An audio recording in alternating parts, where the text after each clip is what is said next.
오늘 장로님들과 목장 재미있으셨나요? 네. 우리 원로 장로님들도 처음 하시는 일이라 여러분들이 많이 격려해 주시고 칭찬해 주시고 그러셔야 더 잘하세요.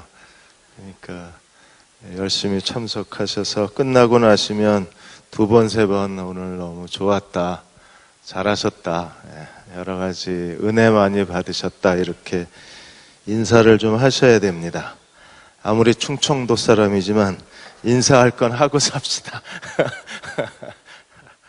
그리고 오늘 그 성서질이 기대 많이 하고 오셨을 텐데 주일날 갑자기 좀 병원에 가는 바람에 주보에 광고를 못 냈습니다. 그래서 부득이하게 제가 하게 됐는데 간단하게 오늘 9가지 영성에 대해서 같이 말씀을 정리하고 빨리 끝나면 한 30분에 끝나고요.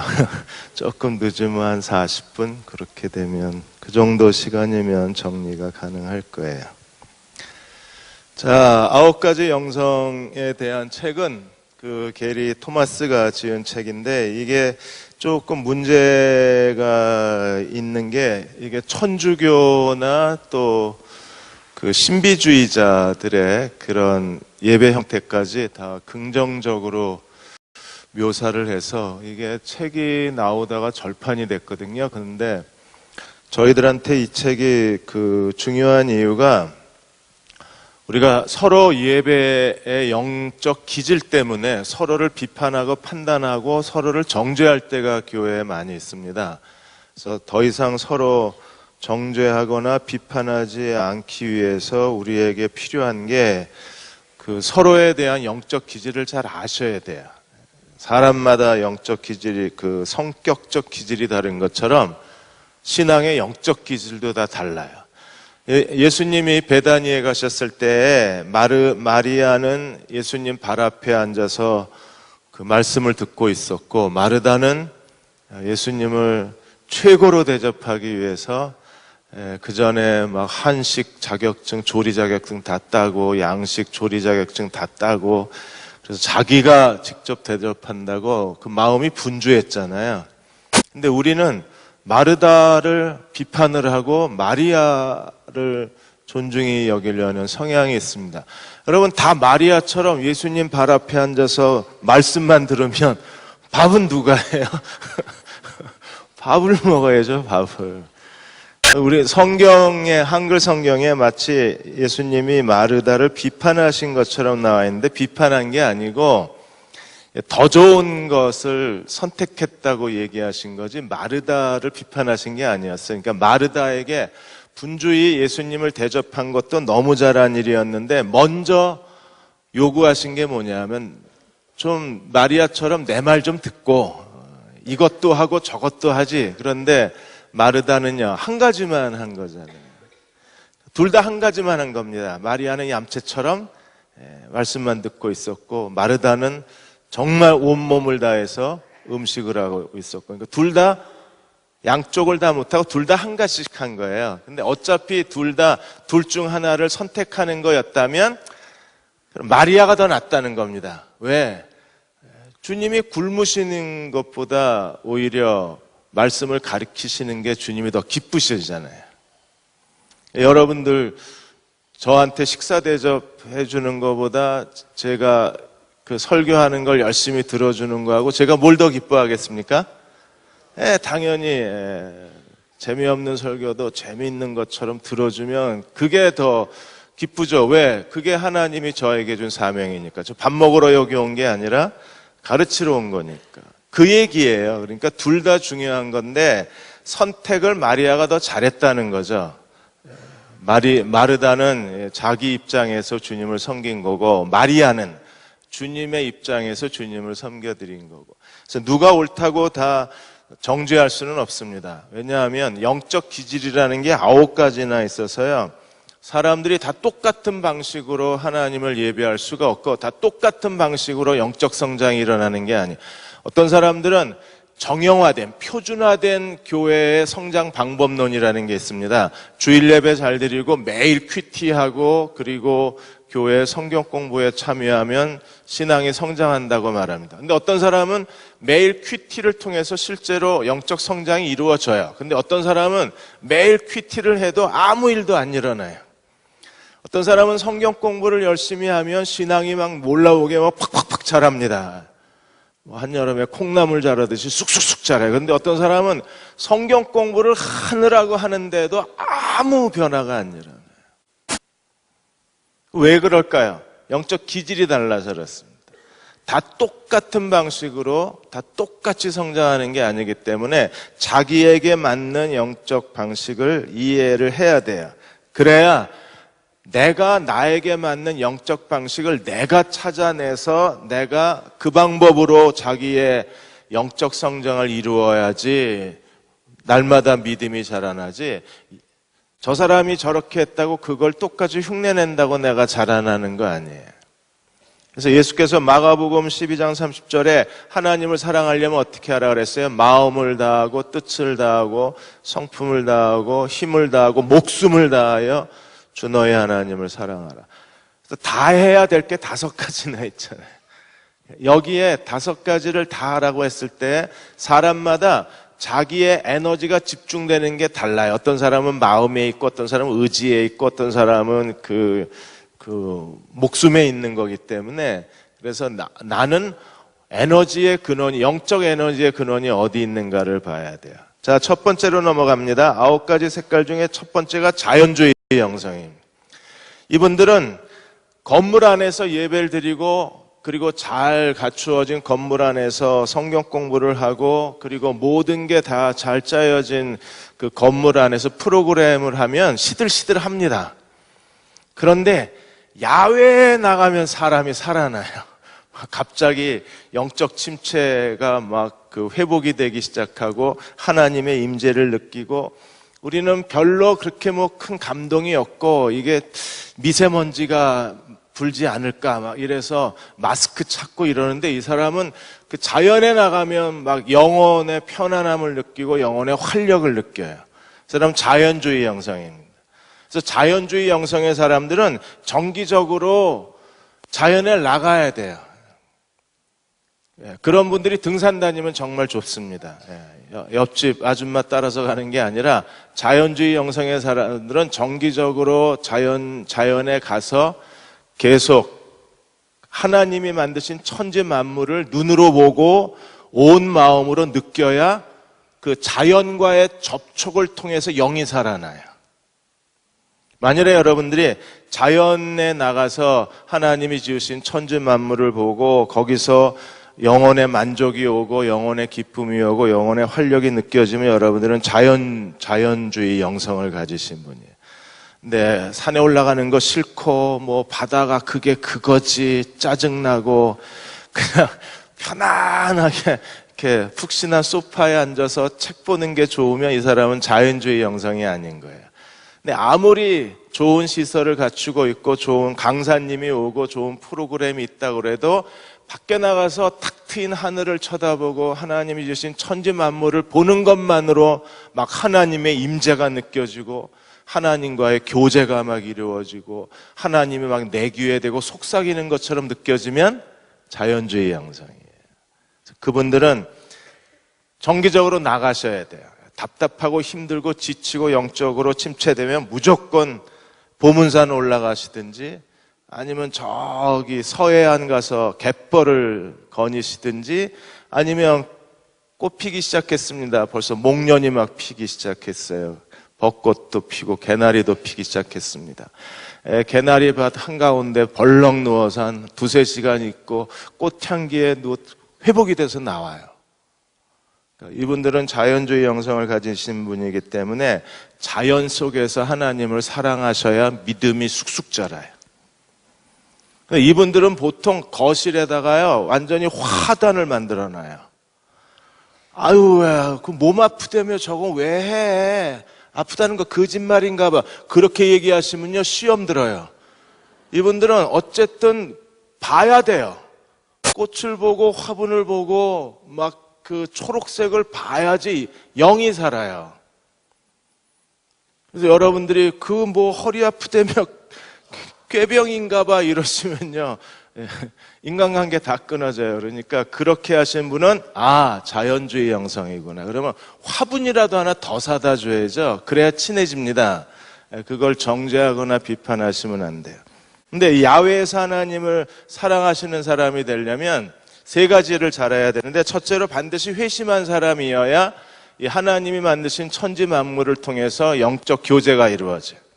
회심하지 않은 사람들이 그 자연을 나가면요, 어떤 일이 벌어집니까? 그냥 자연의 아름다움만 즐기는 거지 하나님과의 교제가 이루어지는 게 아니에요. 그래서 하나님과의 교제가 이루어지려면 반드시 회심한 사람이어야 합니다. 두 번째는요, 이 자연을 내다보면서 우리가 그 자연 속에서 하나님의 계시를 찾으려고 해야 돼요. 로마서 1장에 보면 하나님을 아는 지식을 하나님이 두 군데에다가 하나님을 아는 지식의 칩을 박아 놓으셨는데, 하나가 천지 만물, 하나님이 창조하신 자연이고, 또 하나가 인간의 본성 속에 하나님을 아는 지식의 기계장치를 두셨기 때문에 천지 만물을 쳐다보면 그 자연의 그 웅장함과 그 위대함과 그 거대한 생명력을 볼 때 우리는 어떻게 돼요?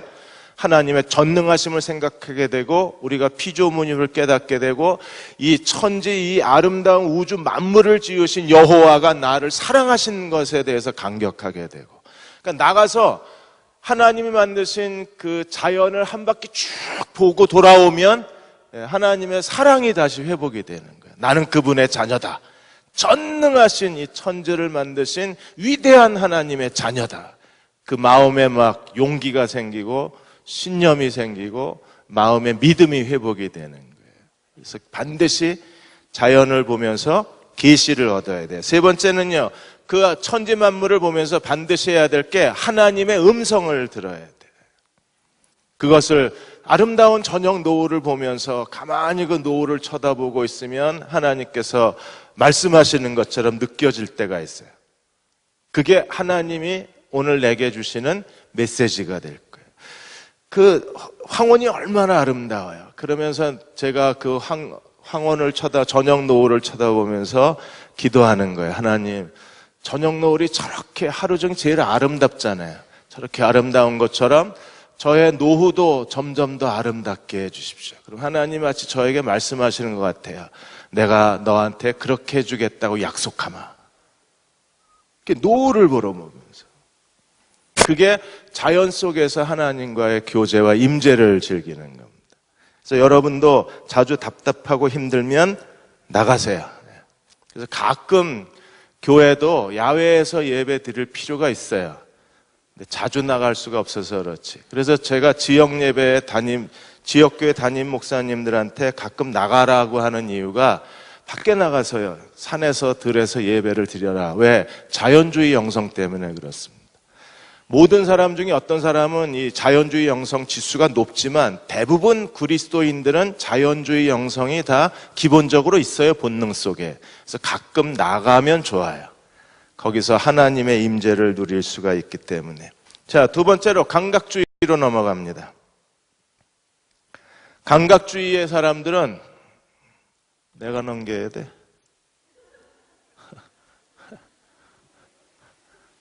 예. 저는 그냥 화면 그거 띄워두셔도 될 것 같아요. 제 아내가 할 때는 교차하시고. 네. 감각주의. 감각주의가 뭐예요? 오감. 오감이 뭡니까? 청각, 후각, 촉각, 시각, 미각. 이 오감으로 하나님을 예배하는 겁니다. 하나님은요, 이 인간의 오감을 자극하시고 하나님의 임재를 드러내셨던 분이세요. 그래서 성경에 보면 시내산에서 여호와가 강림하셨을 때 좀 조용히, 거룩하게, 은밀하게 오셨으면 좋았을 텐데, 하나님은 그렇게 안 하시고 막 시커먼 구름이 모여들고 뇌성 번개가 치고, 그리고 장엄한 가운데 하나님이 나 여기 왔다 이러고 이스라엘 백성 앞에 나타나셨잖아요. 왜 그렇게 하셨습니까?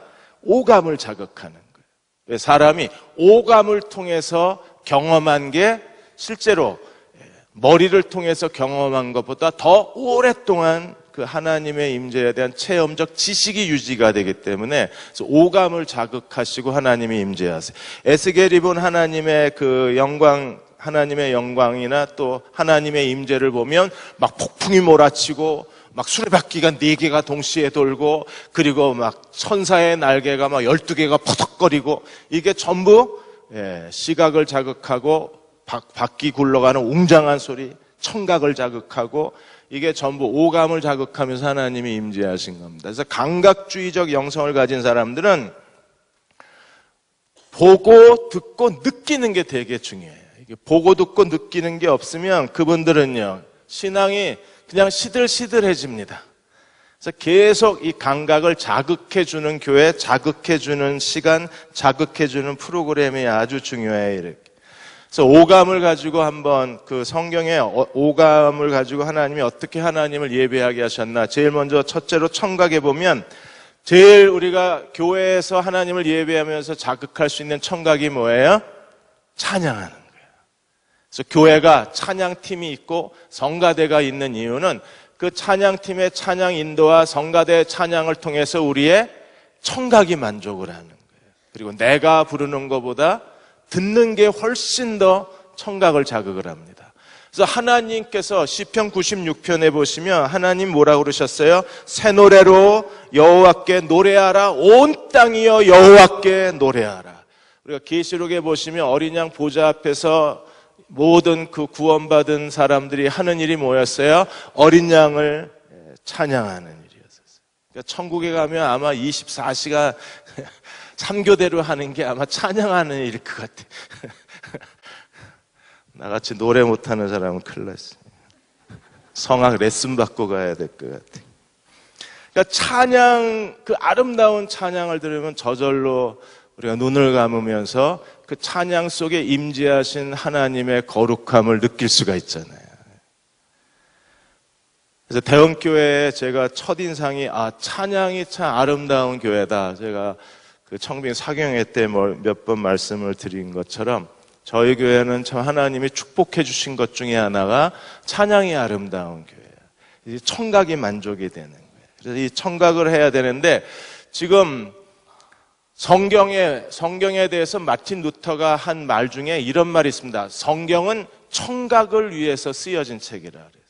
그러니까 내가 눈으로 성경을 읽는 것보다 성경을 읽는 것을 듣는 게 훨씬 더 계시가 많이 오고 성경을 누군가가 읽어주는 걸 듣는 게 더 오래 기억이 돼요. 여러분 한번 해보세요. 내가 눈으로 조용히 읽는 것도 중요하지만 성경을 듣는 것도 굉장한 자극제가 됩니다.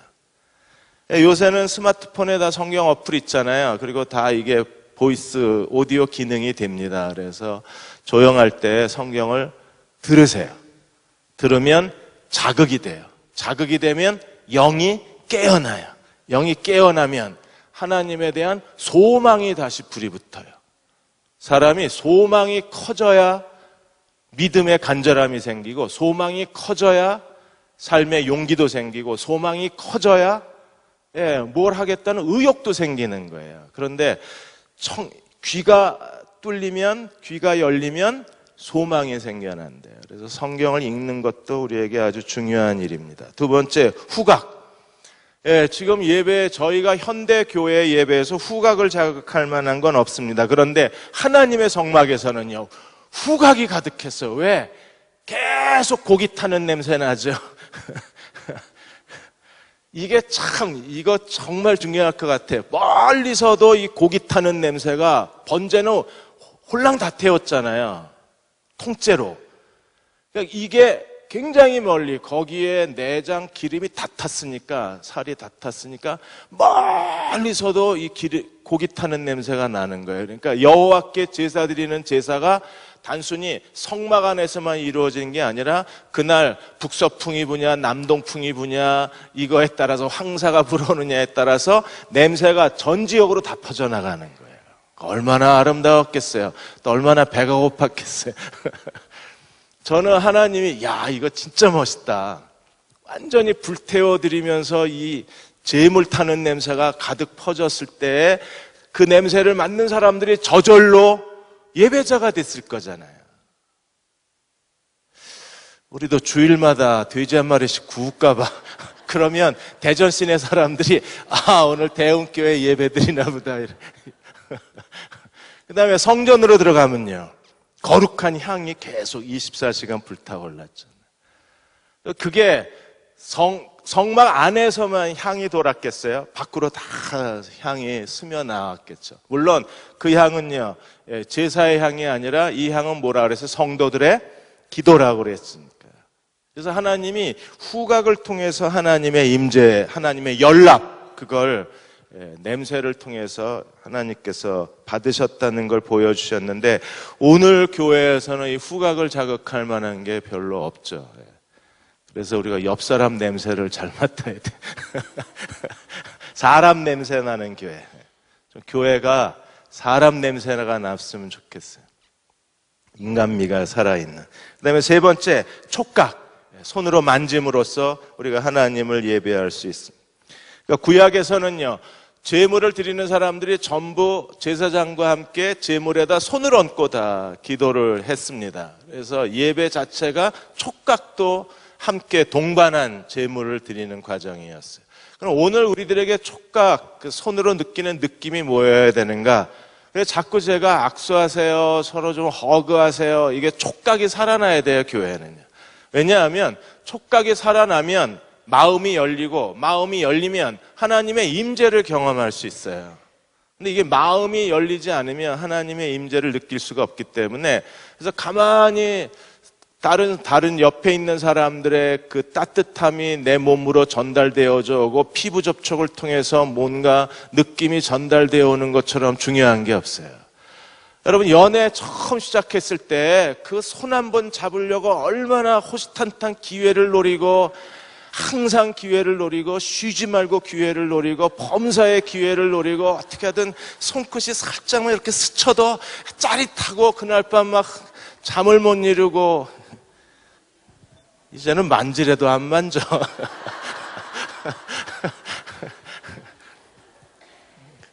근데 그리스도인의 교제 가운데에서 우리가 교제라고 했을 때 펠로우십이라고 하는 거에 촉각이 있어요. 그러니까 성경에 입맞추랬잖아요. 그리스도의 이름으로 서로 입맞추라고.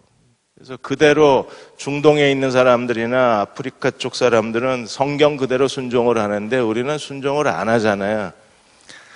만져나 보고 갑시다, 옆 사람하고. 악수나 한번.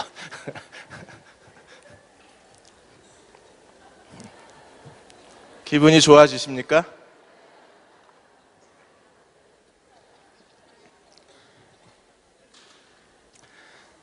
게리 토마스 목사님은 이 촉각을 자극하려고 고난주간, 지금이 사순절 기간이잖아요.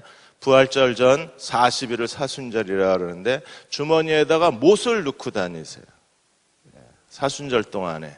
그리고 자주 손을 넣고 이 못을 손에 만져봄으로써 주님의 십자가의 고난을 훨씬 더 실감 있게 체험을 하시고, 그러니까 항상 주머니에 손을 넣으면 못이 있으니까 사순절, 고난절, 이게 기억이 되는 거예요. 그러면서 하루의 일상의 바쁜 일정 가운데 다시 마음을 주님께로 집중해낼 수 있었다고 했습니다. 그 다음에 네 번째가 시각입니다. 시각은요, 하나님이 먼저 시작하신 거예요. 예수님이 이 땅에 하나님이 사람이 돼서 오신 성육신, 눈으로 보는 하나님. 성육신이 시각이기 때문에, 그래서 교회는 시각이 예배에 아주 그 구약 시대에도 중요한 요소였어요. 그래서 교회도 이 시각적 효과 때문에 저희 대흥교회도 이게 그 돌로 지은 거대한 성전이 멀리서도 이게 보이잖아요. 왜 이렇게 졌어요? 시각적 효과 때문에.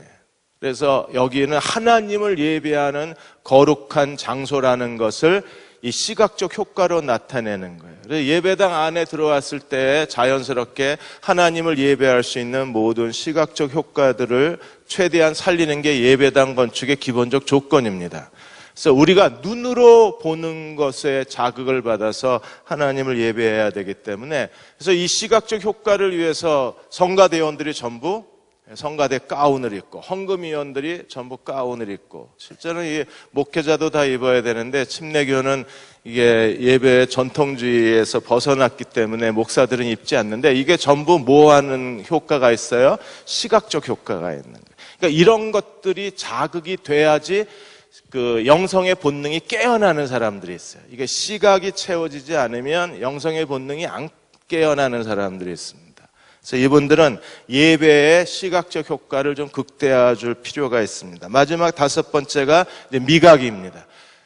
현대교회에서 미각은요, 하나밖에 없어요. 뭐밖에 없어요? 성찬.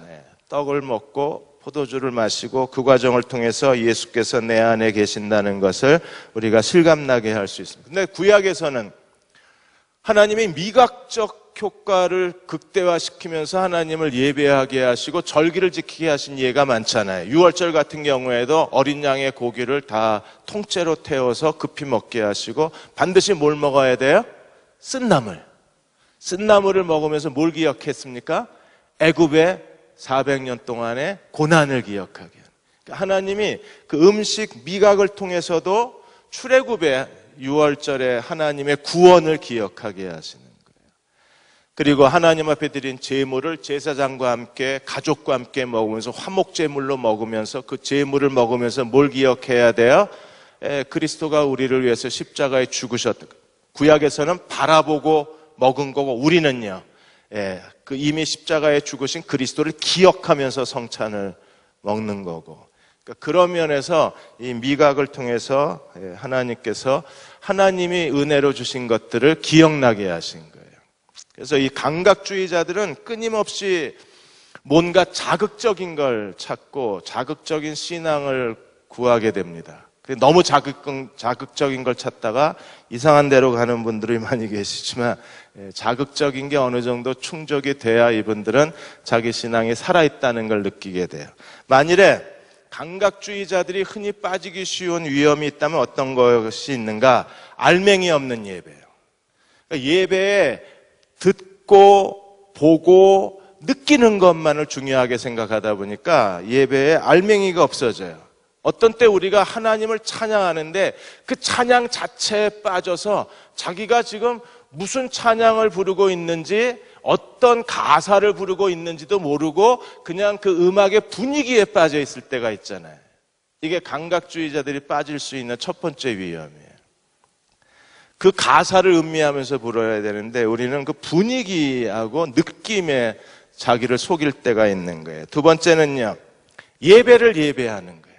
그러니까 하나님을 예배해야 되는데 자꾸 감각적인 걸 찾다 보니까 여러분들이 어느 교회에 갔을 때 지금 교회들이 다시 예배당을 리모델링하고 호화스럽게 예배당을 리모델링하는 이유가 처음 사람들이 예배당에 탁 들어섰을 때 와, 아름답다. 와, 은혜롭다. 와, 멋있다. 이 감탄을 자아내려고 예배당을 다시 다 리모델링해요. 그리고 가장 값비싼 재료들을 쓰고, 이거는요, 그 사람의 오감만 충족시켜주는 거지 이것 자체가 은혜로운 건 아니잖아요. 여러분, 이게 은혜롭습니까? 은혜는 누가 주시는 거예요? 하나님이. 그런데 이게 은혜를 주나요? 아니에요. 근데 우리는 이걸 보고 은혜롭다 그럽니다.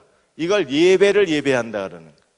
파이프 올간 우리가 대전에서 우리밖에 없죠. 또 있나요? 탁 들어섰을 때 이 웅장한 파이프 올간이 있는 게 은혜롭죠. 안 속으시네 이제.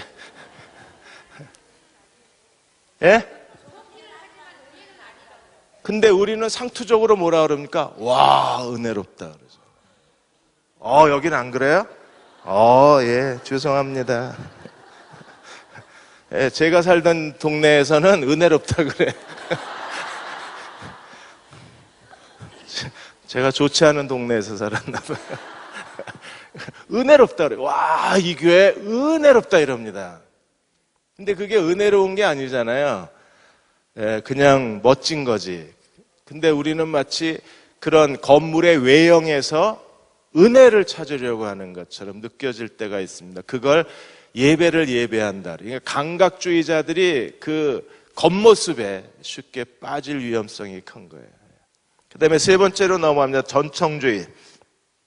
전통주의의 사람은 우리가 너무나 잘 아는 사람이에요. 이 사람은 교회의 모든 전통과 절기 그리고 예식을 중요하게 생각하는 사람입니다. 아브라함도 가는 데마다 제단을 쌓았어요. 이삭도 제단을 쌓았습니다. 야곱도 제단을 쌓았습니다. 그리고 모세는요, 아예 시내산에서 1년간 머물면서 여호와의 성막을 짓고 성막을 가지고 다녔습니다. 그리고 하나님께서 명하신 절기와 제사와 그리고 규례를 철저하게 지키며 살았어요. 구약의 그 종교는요, 철저하게 전통주의적, 모든 하나님이 정하신 규례가 있고 절기가 있고 예식이 있고 외형이 있고 그리고 하나님께 지켜야 될 여러 가지 규칙들이 많이 있었어요. 근데 우리가 그리스도를 섬기다 보면 신앙의 이런 전통주의를 외면하는 경우가 많이 있는데 어떤 분들은 전통을 통해서만 하나님을 예배할 수 있어요. 이분들은 전통이 무너지면 하나님을 예배하는 걸 굉장히 어렵게 생각을 합니다. 우리는 아무 데서나 하나님을 자유롭게 예배할 수 있다. 신령과 진정으로 예배하면 된다고 생각하고 예배를 드리지만 그러나 어떤 사람들은 정해진 틀 안에서만 하나님을 예배해요. 기도는요, 누구나 자유롭게 할 수 있습니다. 그런데 전통주의자들은 교회가 기도 시간을 정해주길 원해요. 베드로, 야고보, 요한도 사도행전에 보면 제9시 기도 시간에 기도하러 갔어요. 반드시 유대인들이 하루 3번 기도했는데 그 기도 시간이 규칙적으로 정해져 있습니다. 그러니까 이분들은 뭔가 규칙적으로 정해져 있으면 신앙생활을 굉장히 잘해요. 그런데 알아서 하세요 이러면 당황합니다. 그리고 아무것도 못 하세요. 왜 당신은 왜 그냥 당신이 알아서 해. 왜 교회가 이런 걸 안 정해주냐. 우리 교회 잘못된 거 아니냐. 목사 바뀌더니 쟤 좀 이상한 거 아니냐. 우리가 그동안에는 이 규례가 있고 전통이 있고 형식이 있었는데 왜 조경호 쟤는 이거 다 왜 버리냐. 나 쟤랑 신앙생활 못하겠다. 여러분 그분이 신앙이 없거나 제가 잘못된 목사여서가 아니라 그분의 신앙은 뭐예요? 전통주의라 그래요. 그래서 목사님들이 목회를 잘 하시는 분들은 양면을 다 만들어 놓으세요. 전통을 따르실 분들은 전통을 따르게끔 기본적으로 이걸 세팅을 하고 나머지 일들을 추구해 가는데 저같이 이렇게 그 자유분방한 목사는 고려를 전혀 안 하고 지 하고 싶은 대로 해요. 그러니까 목사 빨리 바꿔야 돼요. 전통주의 형성의 3가지가 있는데 그 첫째가 의식이 굉장히 중요합니다. 그러니까 의식이 없으면 예배에 저는 지금 대흥교회 예배 순서가 너무 좋아요. 이거 정말 잘 짜놓으셨더라고요. 단순하면서도 깊이가 있고 그러면서도 예배 순서가 자연스럽게 질서 있게 흘러가게끔 잘 만들어져 있어서 만일에 그때 기분 내키는 대로 오늘은 성가대부터 하죠 이러고 성가대부터 하고 오늘은 축도하고 그냥 끝냅시다 이러고 설교도 안 하고 축도하고 끝내면 이게 예배 드리기가 사람들이 어려울 거잖아요. 그러니까 일정한 틀이 유지되는 걸 우리가 전통주의라고 그러고 이 전통주의는요, 우리가 하나님을 예배하는 데 있어서 가장 중요한 신앙의 질서를 가져오는 거기 때문에 의식이 살아있어야 되는데 무엇보다도 이 의식 중에 제일 중요한 게 이제 교회 절기 같은 거를 최대한 잘 살려서 절기를 너무 무시하는 것도 문제고 절기에 집착하는 것도 문제입니다. 근데 교회력이라는 게 모든 교회마다 있기 때문에 절기를 잘 활용해서 우리가 그리스도를 따라가는 건 중요해요. 지금 사순절 동안 40일, 올해는 안 했습니다. 내년에는 저희가 사순절을 지켜요. 사순절 동안에 여러분이 매일 한 끼씩 금식하게 됩니다. 올해는 봐드린 거예요. 지금 이 지역교회 하느라고. 근데 내년부터는 40일 동안 매일 성경을 사복음서를 저희가 사복음서 중에 하나를 써요. 예를 들면 누가복음을 40일 동안 쓴다 그러면 누가복음을 40일 동안 쓰셔야 돼요. 그리고 매일 한 끼를 금식하고 한 끼 금식 헌금을 모읍니다. 그 부활절에 그 한 끼 금식 헌금을 가져와서 저희들이 차인표가 나오는 컴패션이나 아니면 이웃사랑이나 그 단체에 그 헌금을 전부 드려요. 아니면 대전 시내에 있는 고아원이나 또 영아원 같은데 우리가 한 끼 금식 헌금은 전부 내보냅니다. 그러니까 이런 것들을 왜 하느냐 하면 40일 동안 그리스도의 고난에 참여하는 거예요. 그래서 40일 동안에는 TV를 못 봅니다. 3days. 그땐 내년에 끝날 거예요. 근데 그거 다 그렇게 하는 게 아니라 자기가 하나를 정해요. TV를 나는 안 보겠다든지, 아니면 나는 40일 동안 술을 안 먹겠다든지, 아니면 40일 동안 나 화장을 안 하고 다니겠다든지, 아니면 40일 동안 머리 염색을 중단한다든지, 자기가 하나를 정해서 사순절 동안에 그리스도의 고난에 참여케 해요. 이게 전부 의식을 통한 훈련이에요. 그리스도를 따라가는 그런 일들이 교회 안에 우리에게 중요한 일이 됩니다. 두 번째는요, 첫째가 의식이고 두 번째는 상징입니다. 상징은 뭔가 내가 그리스도를 생각나게 하는 어떤 물건들을 우리 곁에 두는 거예요. 그래서 대부분 우리는 자동차 백밀러에다가 그 십자가를 걸어 놓거나, 아니면 자동차 뒤에다가 물고기 마크를 해 놓거나, 집에다 십자가 걸어 놓거나, 예수님 사진 놓거나, 이게 전부 전통주의예요. 이걸 굉장히 좋아하는 분들이 계세요. 안방에도 있고, 거실에 2개 있고, 부엌 식탁 위에 하나 걸려 있고, 심지어 현관문에도 하나 걸려 있어요. 여기 왜 이래요? 그거는 그분이 그걸 가는 데마다 그게 자극이 되는 거예요. 자기 신앙을 깨어나게 하기 때문에 그걸 거는 사람들이 있습니다. 그런 걸 보고서 신앙이 유아적 수준인가 봐, 캐톨릭이야? 왜 이렇게 그림을 많이 걸어놨어? 이러면 이 사람 시험 받아요. 자기에게는 그게 너무나 중요한 신앙의 그 하나님께 드리는 헌신이기 때문에 우리가 그분들을 존중해 주셔야 돼요. 어떤 분들은 교회의 형식을 굉장히 중요하게 생각하는 분들이 계세요. 왜 그래? 당신 이러시면 안 돼요. 그분은 그게 있어야 편안해요. 그게 있어야 신앙이 안정이 돼요. 그게 있어야 하나님을 예배하는 것 같아요. 너무 자유롭고 개방적이고 무질서하면 예배 드리는 데에 깊이가 없어져요. 그래서 전통주의적 신앙을 가지신 분들을 우리가 존중을 해드려야 됩니다. 그래서 의식, 그 다음에 상징, 그 다음에 세 번째가 희생. 희생이 뭐냐면 아까 얘기한 것처럼 한 끼 금식을 한다든지, 기꺼이 교회가 요구하는 절기와 교회가 하는 프로그램이나 교회의 여러 가지 일들에 대해서 적극적으로 참여합니다. 여러분, 교회가 어떤 일을 할 때 제일 힘을 다해서 참석하시는 분들이 전통주의자들이에요. 이분들은 교회가 뭘 결정을 하면 제일 먼저 헌금하시고, 제일 먼저 참석해서 그 자리에 가 계시고, 제일 먼저 교회가 어떤 일을 시키시면 그 일에 대해서 충성을 다하시는 분들입니다. 왜? 이 전통주의자들은 교회가 정한 어떤 결정이나 교회가 하고자 하는 일이나 교회가 해야 되겠다고 말하는 프로그램에 대해서 희생적 충성이 있는 분이시기 때문에, 근데 교회가 뭘 하라 그래도 계속 뒤에서 실실 웃고 쳐다만 보는 사람들은 이게 신앙의 방임주의자들. 근데 교회가 뭘 하자 그러면 항상 성실하게 참여하신 분들은 전통주의자들이 그런 신앙의 그 율법적인 요소가 있긴 하지만 교회에 가장 충성되신 분들이기도 하세요. 그래서 여러분들이 어떤 분이 왜 이렇게 의식을 따지고 여러 가지 교회의 그 규례를 따지고 교회의 이런 전통성을 따지고 왜 성가대가 저런 거 자꾸 왜 저러냐 이런 거 따지시는 분들을 우리가 비판할 게 아니라, 그분은 영성 자체가 뭐예요? 전통주의. 그걸 인정해드리고 존중해드려야 합니다. 전통주의의 사람들이 그래서 빠지기 쉬운 것이 뭐냐 하면, 하나님을 아는 게 아니라 전통만 알아요. 자꾸 전통만 주장해요.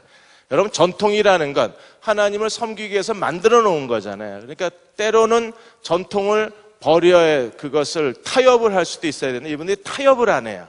그러니까 타협을 안 하고 계속 전통만 주장하면 이게 벌써 전통주의 함정에 빠지신 분이에요. 근데 전통주의자들이 빠질 수 있는 또 하나의 그 함정이 있다면, 남을 비판해요. 나는 이렇게 하는데 넌 왜 이렇게 안 하냐. 상대방을 비판하고 정죄하기가 쉽습니다. 그런데 교회에서 그래도 교회 시대를 이렇게 충성되게 이끌어 오신 분은 누구예요? 전통주의자들. 자, 네 번째, 금욕주의자들로 넘어갑니다. 저도 상당히 금욕주의적인 사람입니다.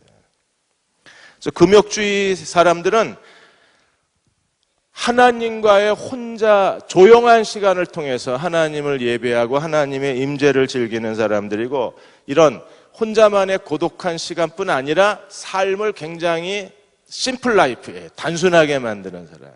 비싼 옷이나 뭐 이런 것보다 그냥 그 평범한 옷들을 좋아하고 중고 옷을 즐겨 입고, 제가 미국에서 7년 사는 동안에 옷을 안 샀습니다. 거기에 굿윌이라고 구세군들이 하는 그 중고 매장이 있거든요. 거긴 옷이 4불, 5불밖에 안 해요. 거기에 가면 명품 옷들이 엄청 많이 나와요. 그 명품 옷을 4불이면 사요. 499, 599면 삽니다. 제가 입고 다녔던 산호세에서 입고 다녔던 명품 옷은 전부 499, 599짜리. 거기 옷 많죠. 가전제품 가끔 가다 쓸만한 거 다 튀어나오죠.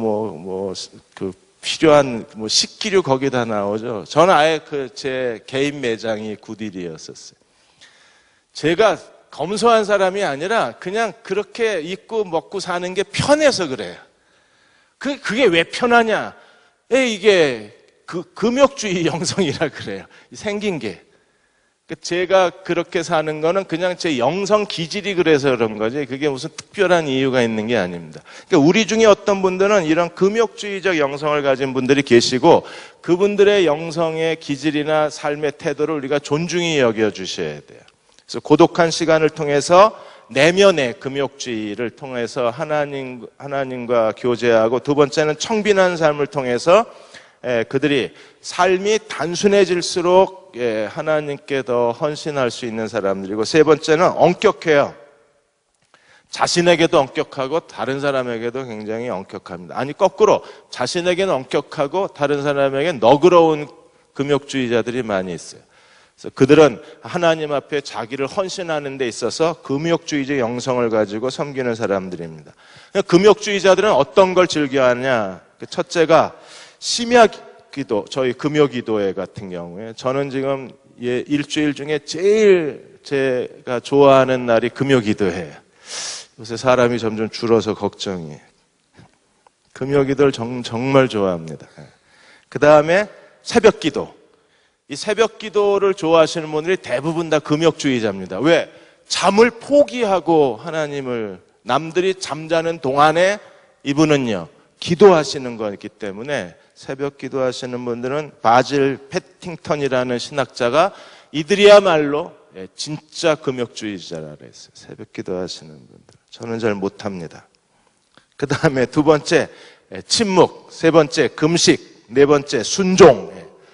이분들은 항상 어떤 일에 교회가 결정했던, 목자가 얘기하던 아니면 장로님들이 얘기하던 순종을 잘하는 사람들은 거의 금욕주의자들입니다. 기도원에 가는 것도 참 좋아합니다.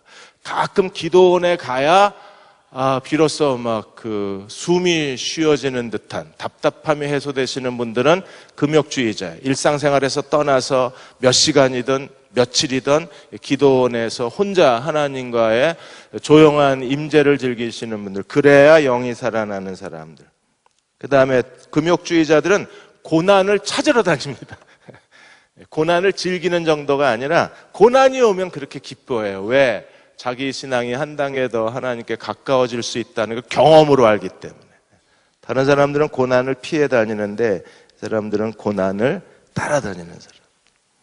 근데 또 하나님이 또 그분들에게는 크고 작은 고난이 계속 있어요. 없으면 못 사니까. 남편은 없어도 고난은 있어야 살아요. 큰일이죠, 이게. 근데 그게 금욕주의 영성이라 그래요. 그 다음에 다섯 번째, 행동주의.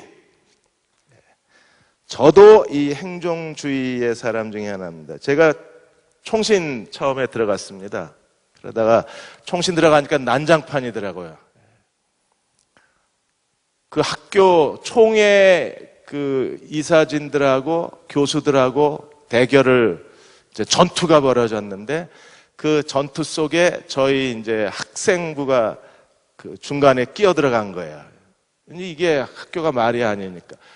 그게 거의 한 20년 넘게 총회 분란이 이어져 왔었는데, 저희가 초창기 때였었어요. 제 얼굴을 보십시오. 얼마나 의협심이 강하게 생겼나. 이 신입생이 뭐 선배들을 제치고 앞장을 섰다가 그냥 제명 조치를 당했습니다. 행동주의 형상이에요. 못 참아요. 그래서 행동주의자들은요, 모세도 행동주의자였잖아요. 모세는요, 자기 동족끼리 싸우니까 왜 우리끼리 싸우냐고 끼어들어가서 애굽 사람이 자기 동족을 해치니까 애굽 사람을 때려 죽이고 파묻었다가 그게 들통이 나는 바람에 도망을 갔잖아요. 도망갔으면 정신 차려야 되는데 다시 운물가에서 남자 목자들이 여자 목자들을 그 희롱하는 걸 보고 또 울분을 참지 못하고 해결을 하다가 이번엔 잘했죠. 그래서 십보라 아내를 얻게 돼요. 그리고 바로와의 계속 10가지 재앙을 통해서 바로와의 대결 구도로 갑니다. 이게 행동주의자들이에요.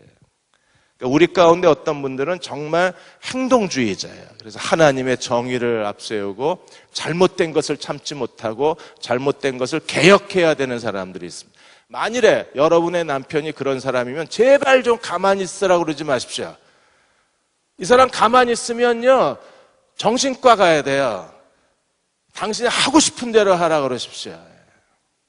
그런 사람들이 있어야 하나님의 공의가 실현이 되고, 그런 사람들이 있어야 예수님이 혁띠를 풀러서 채찍을 만드셔서 이스라엘 성전을 깨끗게 하셨기 때문에 거기서 일어나는 일들이 무엇인가를 오늘 우리가 아는 거잖아요. 그러니까 주님도 혼자서 테러리스트가 되셔서 행동주의자가 되셔서 주님이 그런 일을 하셨다면, 그리스도가 우리 안에 계신다면 우리 이 사회의 부조리 잘못된 거, 교회 안에 온갖 잘못된 거에 대해서 행동주의를 하실 수 있어야 돼요.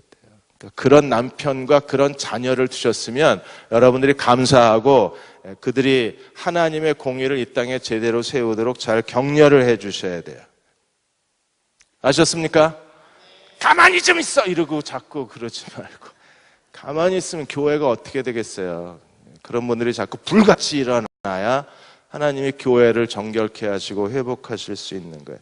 그래서 행동주의의 사람들이 고귀한 소명자라는 걸 기억하십시오. 행동주의는 뭐라고요? 고귀한 소명자예요. 그들이 성경 역사를 이끌어왔기 때문에 여러분들이, 만일에 여러분 자신이 그러면 더 좋고, 여러분의 남편이 그러면 여러분들이 잘 격려해주고, 여러분들의 자녀들이 이런 행동주의자로 하나님 앞에 헌신할 때 기꺼이 어머니가 옆에서 격려해주고 아버지가 그들의 후원자가 되어준다 그러면 하나님이 그들을 통해서 새로운 일들을 해나실 수 있어요. 자, 6번째, 박애주의. 박애주의는 여러분들이 너무나, 행동주의, 박애주의는 우리가 이미 친숙한 것들입니다. 그래서 박애주의는, 이분들은요, 우리는 그 지극히 작은 사람들을 찾아가서 섬기는 게 우리한테는 피곤한 일인데, 박애주의자들은요, 그 사람들을 찾아가서 섬겨야 이게 에너지 충전이 돼요. 이상한 사람들입니다. 그러니까 그들을 가서 섬기고 돌보고 청소해주고 빨래해주고 그들에게 필요한 것들을 제공하면 하에 줄수록 그들은요, 더 충만해져요. 왜? 그들을 가서 돕는 게, 그게 하나님을 예배하는 게 되고 하나님을 섬기는 게 되기 때문에. 모르드게가 그랬잖아요. 게리 콜린스가 모르드게의 예를 들었는데, 모르드게는요, 일단 자기 에스더에 대해서 헌신적이었어요. 그랬죠?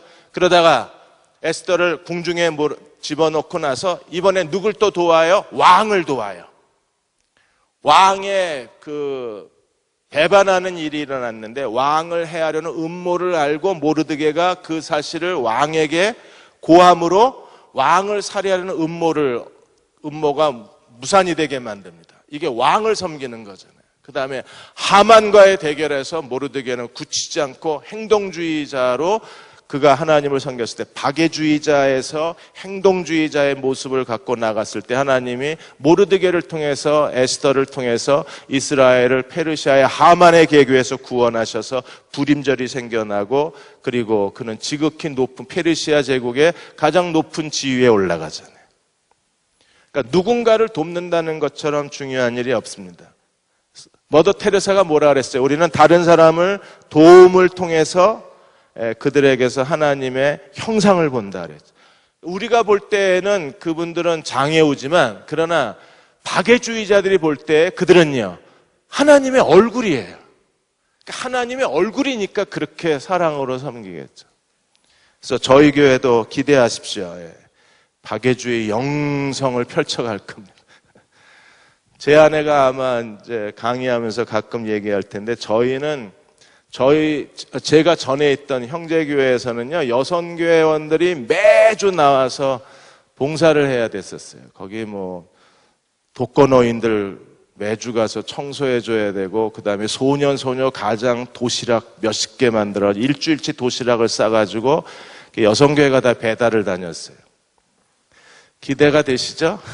그 다음에 그 형제의 집이라고 홈리스 센터를 교회 옆에다 아예 건물 하나 빌려가지고 역전에 가서 노숙자들 다 데려다가 하루 3끼 밥 먹인 게 전부 여성교회가 했어요. 기대하십시오. 편안히 모셔드리겠습니다. 그래서 게리 콜린스는 뭐라 그래요? 이 남을 돕는 박애주의자야말로 선지자라 그랬어요. 선지자. 왜요? 선지자가 뭐 하는 사람입니까? 선지자는요, 이 이기적인 세상에서 남을 도와준다는 것 자체가 이미 하나님의 메시지예요. 하나님의 사랑에 대한 메시지이기 때문에 박애주의자야말로 진정한 이 시대의 선지자라 그랬습니다. 근데 박애주의자들이 조심해야 될 게 뭐냐면 두 가지 조심해요. 하나는 다른 사람의 정죄. 나는 이렇게 하는데 넌! 그러시면 이미 이건 박애주의 자체가, 다른 사람을 돕는 것 자체가 누구 만족을 위해서 하는 거예요? 자기 만족을 위해서. 그럼 자기 만족 위해서 이 헌신하는 분들이 많기 때문에 저 사람이 정말 하나님 사랑으로 헌신하나 아니면 자기 자신을 보여주려고 헌신하나, 뭘 보면 알 수 있냐면 다른 사람에 대한 정죄를 보면 알 수 있어요. 또 하나, 남을 돕다 보면 자기 가족을 소홀히 합니다. 아, 너는 네가 해먹어 이러고 남의 밥만 해다 주면요, 이거 잘못된 거예요. 그러니까 박애주의자들은요 2배로 더 뛰시는 분들이에요. 자기 아이들을 위해서도 정성껏 식사를 준비해주고, 그리고 혼자 살아가는 소년 소녀 가장을 위해서도 식사 준비를 해주고, 아니면 아이들을 위해서 식사 준비한 걸 같이 가서 나누어 주는, 그래서 가족을 돌보는 일에 헌신적인 분들입니다. 7번째, 열정주의. 열정주의가 요즘에 제일 큰 문제가 일어나고 있는데, 왜냐하면 이 사람들은요 신비체험을 추구하기 때문에 자칫하면 이게 신비체험주의자로 보일 가능성이 많아서 최근에 한국교회에 제일 문제가 되는 게 이 신비체험입니다. 신비주의 영상. 그래서 그 신사도주의가 어느 사이에, 제가 미국에 있었을 때 그 플로리다 블레싱이라고 그래가지고 거기서 신사도 운동이 폭발적으로 일어났어요. 근데 이 플로리다 블레싱이 새로 일어난 게 아니라 90년대에 토론토 블레싱이 일어났다가 잔 윈버가 죽으면서 이 토론토 블레싱이 해체가 됐어요. 여기서 신사도 운동이 시작이 된 거거든요. 그게 몇 년 동안 잠잠하다가 다시 이게 잔 윈버를 추종했던 추종자들이 플로리다에서 일으킨 게 플로리다 블레싱이고, 거기에 손기철 장로, 돌아가신 하 목사님, 온누리교회 장로님들이 여기에 이제 연관이 된 거예요. 사실은 우리가 그 계보를 살펴보면. 근데 그것 자체를 우리가 정죄하는 게 아니라, 신비 체험은 여러분 이건 하나님이 하시는 거예요. 사울도 우리가 이미 본 것처럼 신비 체험을 통해서 하나님이 사울에게 확신을 주시고 이스라엘 왕으로 세우셨잖아요. 그래서 신비 체험은 하나님이 하시는 일인데, 문제는 이 신비 체험이 신비 체험으로 끝나면 이게 문제가 되는 거예요. 신비 체험이 어디로 가야 정상일까요? 신비 체험이 나만 기분 좋아지면 이건 신비주의자예요. 그런데 이게 하나님을 마음을 다해서 섬기는 자리로 가면 이거는요 신비주의 영성이 되는 거예요. 그러니까 신비주의자들하고 신비주의 영성하고는 다른 거예요. 그래서 여러분들이 이런 것들을 추구하는 이유가, 만일에 이것을 통해서만, 우리 금요일 날 우리가 다른 사람이 보면 우리 신비주의예요.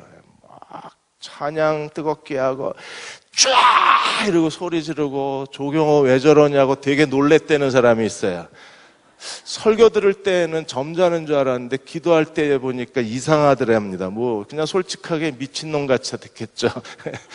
그 소리를 또 제가 몇 번 들었고, 왜 목사님은 기도를 그렇게 하시냐고. 이게 하나님께 그냥 맥없이 기도할 수가 없잖아요. 뭔가 하나님 앞에 뒤에 이제 열정주의자가 나오는데, 뜨겁게 하나님께 드려야 되기 때문에 지금 뭐 일반 사람들이 볼 때 저희 금요 기도회도 언뜻 보고 지나가면 이게 완전 신비주의처럼 보일 것 같아. 그래서 요즘 안 나오나? 사람들이 기도 정말 해야 될 시간이 됐는데 슬금슬금 빠지니까 걱정이 되기는 해요. 근데 우리가 정말 하나님의 음성을 들으려면 이 신비 체험을 구하는 게 아니라 어디로 가야 돼요? 성경으로 돌아가야죠. 그러니까 하나님 말씀을 존중히 여기고 체험을 구하면 상관이 없는데 말씀은 없고 이 현상만 따라다니면 이게 지금 이제 한국 교회를 어지럽히는 문제가 되는 겁니다. 넘어가시면 이제 7장으로 가시면 열정주의, 7번째 열정주의. 열정주의에도 신비가 있고, 이거 했구나. 죄송합니다. 묵상주의. 죄송해요. 묵상주의는 뭐냐면, 제가 30분만 한다 그랬는데 벌써 1시간이 다 돼가지고 마음이 급해졌어요. 묵상주의는 뭐냐면, 이제 하나님 혼자 브라더 로렌스가 하는 것처럼 묵상을 통해서 하나님의 임재를 즐기는 사람들입니다.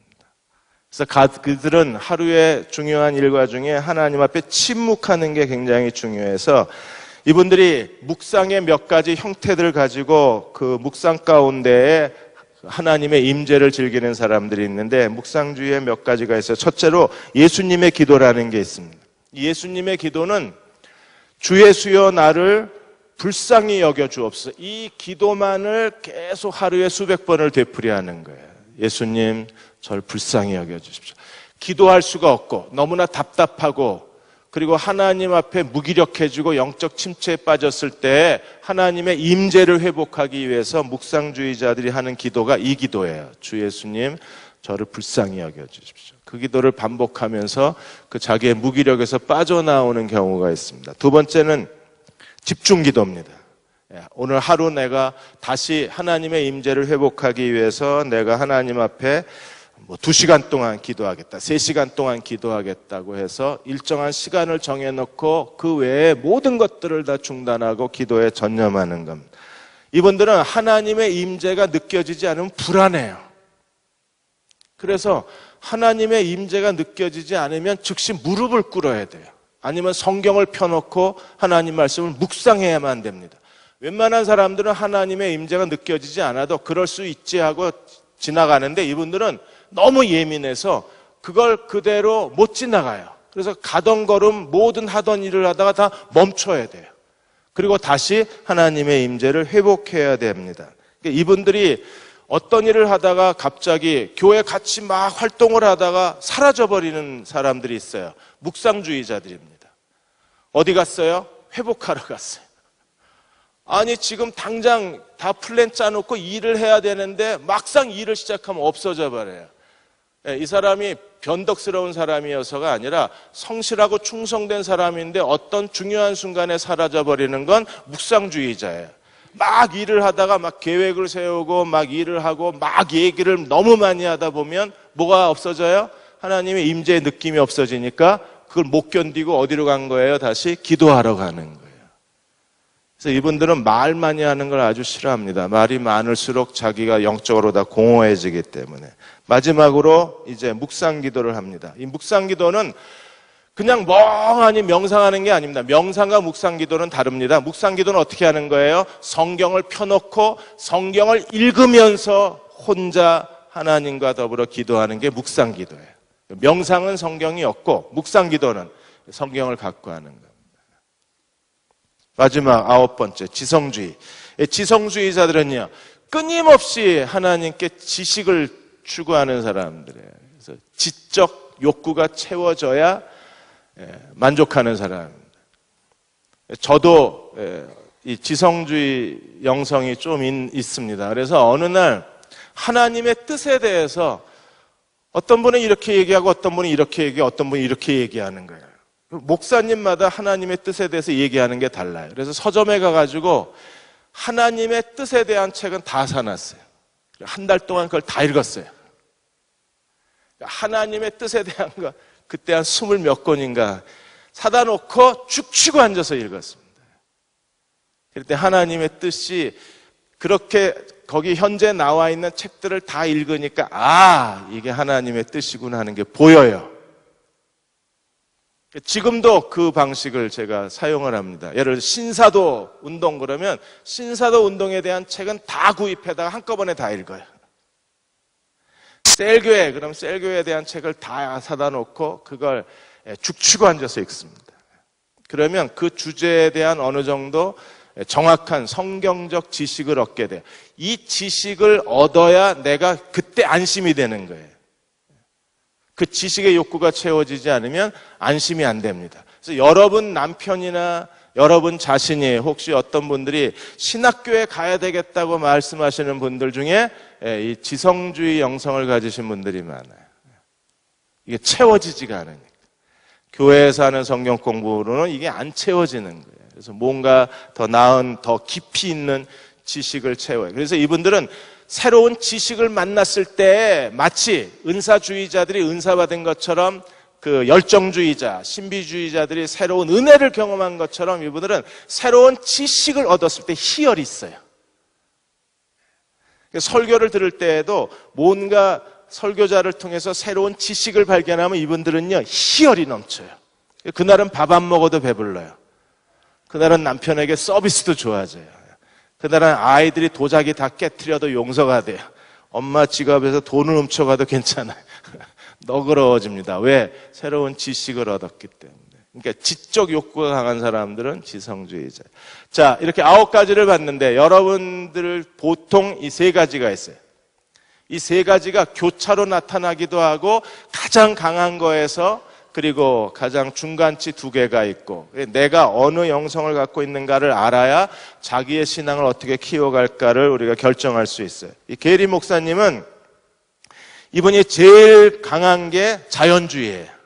그 다음에 지성주의, 그 다음에 금욕주의, 이 3가지를 게리 목사님이 자기 3가지 영성이라고 그랬어요. 자연주의 영성이기 때문에 이분이 영적으로 건강하려면 제일 먼저 해야 될 일이 뭐냐면 매일 또는 매주 정기적으로 야외를 나가야 돼요. 이분은 산을 올라가든지 바닷가를 드라이브 하셔야 합니다. 그래야 영이 살아나니까.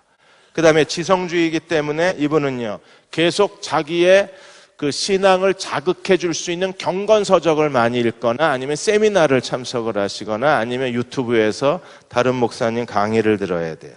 왜? 지성주의니까. 3번째로 이분은 금욕주의이기 때문에 스스로 하나님 앞에 혼자만의 조용한 시간을 확보를 해야 돼요. 하루에 1시간이든 2시간이든 혼자 카페에 가서 커피를 마시면서 성경을 묵상한다든지 이런 하나님과의 1대1의 조용한 시간을 만들지 않으면 아니면 자기가 어떤 훈련을 통해서 자기를 새롭게 연단해가는 그런 사막의 영성을 배우지 않으면 신앙이 안 자라나요. 그러니까 자기의 영적 기질을 찾아내야 거기에 맞는 자기의 성숙 방법을 찾아내는 거예요. 예, 시간이 많이 지났지만 자기 3가지를 한번 찾아보고 이제 마무리 짓겠습니다. 언제 또 해드릴지 몰라서 그냥 좀 충분히 해드렸거든요. 한번 자기 3가지가 뭔지 한번 찾아보겠습니다. 자기 들으시면서 졸더라도 언뜻 들으셨을 거 아니에요? 그러면 3가지가 딱 떠요. 하나 강한 게 뜨고 아 요것도 있는 것 같고 요것도 있는 것 같고 그러면 1번, 2번, 3번만 이렇게 골라내시면 그게 자기의 영적 기질이 되는 거예요. 한번 찾아보십시오. 그러면 이제 자기가 어떻게 하나님을 섬겨야 되는지를 아실 수 있어요. 물어볼 겁니다. 제가 찾아다니면서. 제일 큰 게 뭐야?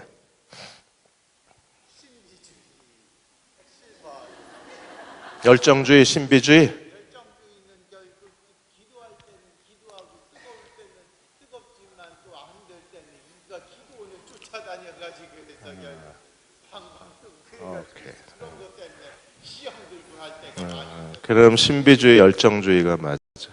그리고 또 내가 좀 다른 사람들 앞에 무시를 당하고 지혜가 없다 보니까 그런 것 때문에 일을 손해보다 보니까 박애주의가 좀 있었기도 하고 그러고 박애주의. 기도하지 않으면 결국 살아나지 못하고 하고 그리고 아침에 일어나지 못하고 기도하지 않으면 하루가 안 되다 보니까 전통적으로 율법적으로 예배는 전통적인 그런 것이 좀 약간 강한 것 같아서 그게 좀 문제가 되다 보니까 그런 것을 좀 바꾸기 위해서 노력을 하고 내 말씀을 자꾸 훈련하는 수밖에 없습니다. 오케이. 오, 잘 찾아내.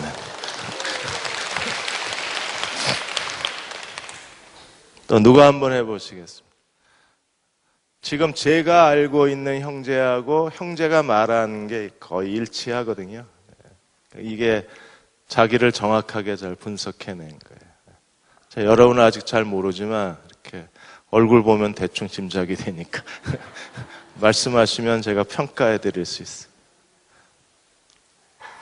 자, 한번 손 들고 해보죠. 제일 먼저 제가 여쭤볼게요. 한번. 자, 자연주의다. 나는 제1영성이 자연주의다. 그러면 이분들은 계리 목사님처럼 반드시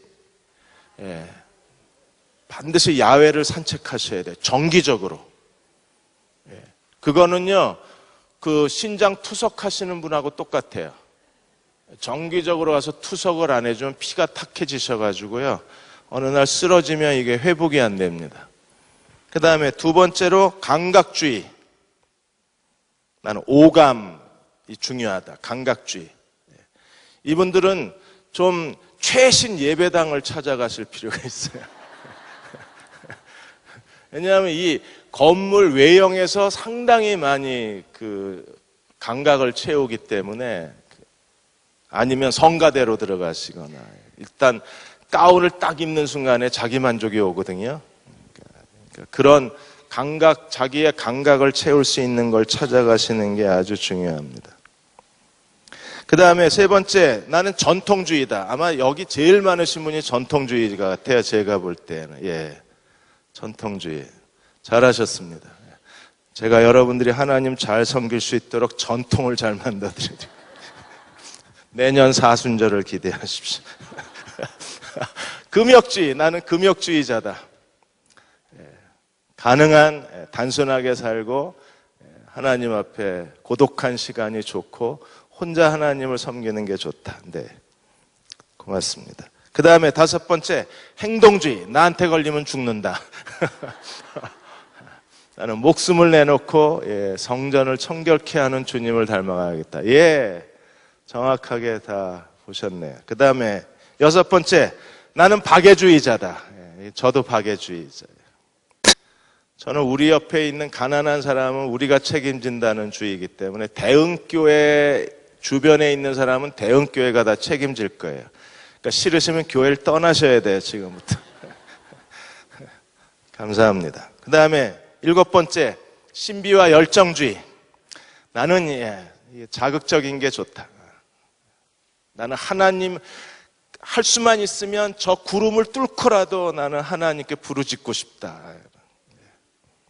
그러니까 어떤 신비 체험을 원하지 않지만, 그러니까 신비주의하고 열정주의는 다른데요. 시간이 없어서 그냥 간단히 지나갔는데, 신비주의를 추구하는 사람들은 실제로 열정주의하고는 좀 다릅니다. 그래서 저는 신비주의라고 타이틀을 정했는데, 알았어. 내가 열심히 기도해 줄게. 금요일 날 나오냐? 금요 기도회?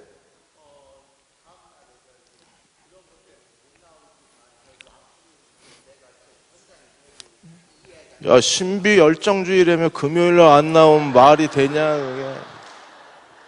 그러니까 신비 열정주의자들을 위해서 하는 게 금요 기도야. 그러니까 거기는 와서 그냥 다 쏟아놓고 가는 거야. 그러면 하나님께서 뭐 말씀하실 수 있으니까. 그 다음에 묵상주의. 나는 조용히 주님을 묵상하는 게 좋다. 이분들은 금요 기도에 나오시면 시험 들어요. 시끄러 이러는데 집에서 혼자 기도하셔도 돼요. 그런데 군중 속의 고독이라고 막 아우성치고 소리를 지르는 그 속에서 혼자만의 묵상 시간을 가지면 그것도 정말 체험해 볼 만해요. 굉장히 깊이 들어가거든요, 묵상이. 그러니까 그분들은 일부러 그분들도 금요기도에 오셔서 아우성치는 속에 묵상으로 들어가 보세요. 그러면 하나님을 더 체험하실 수 있고, 성경 펴고 읽으시면서 묵상 기도하셔도 돼요. 남들 기도할 때. 그거 상관없으니까 자유롭게 하시고. 이제 마지막으로 나는 지성주의다. 대흥교회 많은 분들 가운데 이 지성주의자들이 많아요. 그래서 계속 뭔가를 계속 새롭게 배우려고. 그래서 여기 오신 거잖아요. 여러분이 이 수요일 날 예배 드렸죠? 밥 먹었죠? 목장했죠? 웬만한 사람은 지쳐서 가요. 저도 이제 나이가 들어가니까 저도 힘든데, 여기 또 와서 공부하시는 거 보니까, 야, 이건 지성주의다. 이게 지성주의가 아니고는 이게 어려운 일이다 하는 생각이 들더라고요. 그러니까 오늘 이렇게 제 형편없는 강의 들려주셔서 감사하고, 다음 주에는 제대로 성서질이 잘 들으시기 바랍니다. 감사합니다. 수고하셨습니다. 전통주의자들은 왜 기도도 안 하고 끝내 이러시거든요. 그냥 강의라 기도 안 하고 끝냈습니다. 쟤 갈아쳐야 되는 거 아니야? 우리 원로 장로님들 오늘도 수고 많이 하셨습니다. 뜨겁게 박수로 격려해 드리겠습니다. 금요일 날 뵙겠습니다.